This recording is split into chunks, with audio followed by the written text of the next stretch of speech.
morning, everyone. It's me, Rory Paddock, for picks from the paddock.co.uk. Coming to you live. It is on the nod. I've not done this for a little while, but it is Saturday, the 20th of Jan, and I've got 7 selections. I'm going to be putting in a super hinds to hopefully bash the bookies this afternoon. So, without further ado, let's get stuck into it. I've got a couple of selections from Lingfield and a few more later on at Wolverhampton. Going to leave Navan well alone, even though it looks a pretty decent day's racing there. So let's kick things off. We're going to go to Lingfield. We're going to go to the 1250. Bit of an obvious one, but I'm going to go with Fire Demon. Ridden by Ryan Moore, trained by Andrew Balding. Horse won last time out 2 weeks ago. Looks to be on an upward trajectory. Probably has a touch of class that a lot of its rivals don't. Ryan Moore has a great record at this meeting as well. Fire Demon, currently around 13-8. Don't think you'll get much bigger than that, but that's my selection to kick things off there in the 1250 at Lingfield. So, next race.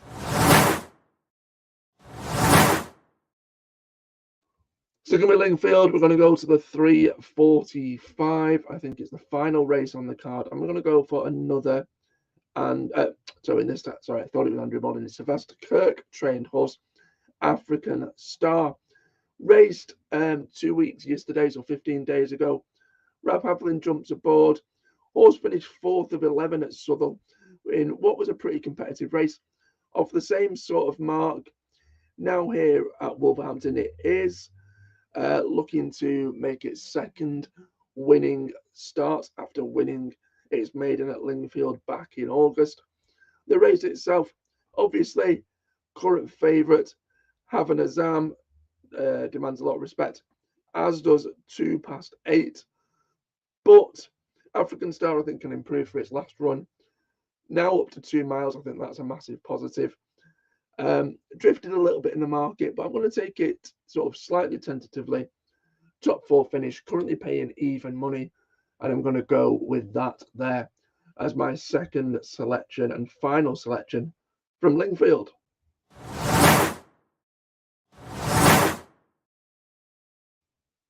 We'll then go to Wolverhampton tonight. In the first race there is the 425. I want to go with Circles, currently the around 2-1 favourite. Comes over from Ireland, did so last time back on the 5th of Jan and won easily enough. Had been showing loads of promise at Dundalk, but finally got back to the winner's enclosure last time out. Has only gone up £5 for that win. Oisin Orr, a more than capable jockey in the saddle. This race itself, it looks decent enough. The likes of Wake Up Harry and Comedian Leader both winning last time out. But I think despite a £5 rise, Circles can make it back-to-back course and distance wins here in the 425.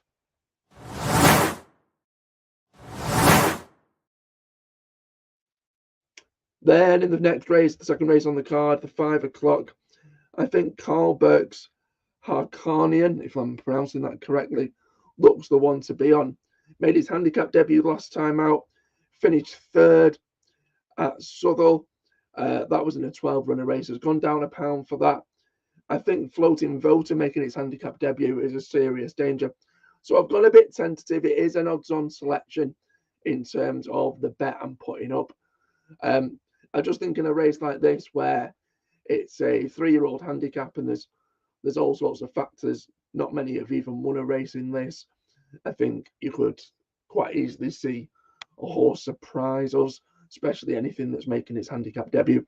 So with that in mind, I'm going to go with Carnian, but to finish in the top 3, currently pays around 4-9. I think because I'm putting him in various combinations, doubles, trebles, accumulators, and so on. I think 4-9, I'll take that, be a bit tentative, and hopefully still land the spoils.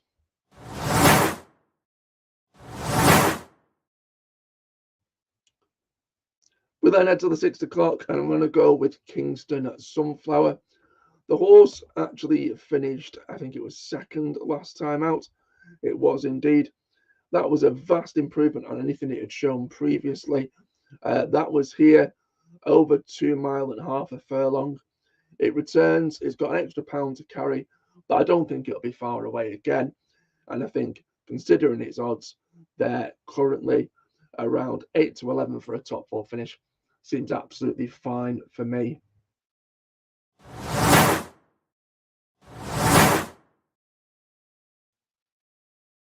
Then just half an hour later, the 6:30, current market leader is the Heather Main trained English Spirit. Former cross and distance winner, Billy Loughnane is a jockey that's on everyone's lips this season after a really phenomenal year as a claimer last year, an apprentice rider, won an abundance of awards and big name races. Doesn't have his claim anymore, but I don't think that'll stop him. The horse itself, I think it's won 50% of its previous course starts. Absolutely loves it here at Wolves. Wasn't far away, went third of 8 last time, off the same mark. Won off a mark of 65. It's off a mark of 67.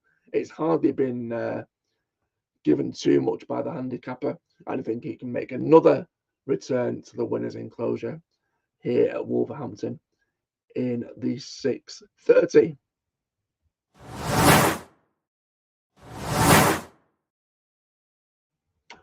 Last but by no means least, we go to the final race of the entire day, the 8:30, and I'm going to go with yet another course and distance winner here in the form of Deputise, another Oisin Orr ridden horse. The horse itself has had a really mixed bag of form, but if I was to look at its previous sort of starts here at Wolverhampton, last time it raced here, finished 4th of 11. Prior to that, the last time it raced here, 6th of 11, but it wasn't far away that day. Prior to that, 2nd of 12. And those were off marks of 62. What was the other mark? I can see there. 62 and 50 last time. It's now off a mark of 48. It's waiting to go close. It's not got a bad draw in stall 6. The race looks ultra competitive. You can make a case for about half the field, if not more. But I think at the prices, it is currently 9 to 1 in the betting, 4 to 5 for a top four finish. I'll take a bit of that. So my selections for today: Fire Demon to win the 1250, African Star for a top four finish in the 345, Circles to win the 425, Carnian, Kingston Sunflower, both to finish in either the top 3 or top 4 in the 5 and 6 o'clock. English Spirit to get back to winning ways in the 6:30, and in the final race, Deputise to finish in the top 4. I'm going to be putting them in a Super Heinz. I'm also going to be backing all 7 in an each way Super Heinz as well, just as the normal standard win/each way betting market. I've been Rory Paddock for picksfromthepaddock.co.uk. As always, any likes, comments, and shares. And little comment there from fellow PFTP man Chris Connolly. It does indeed look a shocking day. So again, these are sort of tentative selections. It's not something to be throwing the mortgage at, but fingers crossed. Touch wood, and good luck if you follow.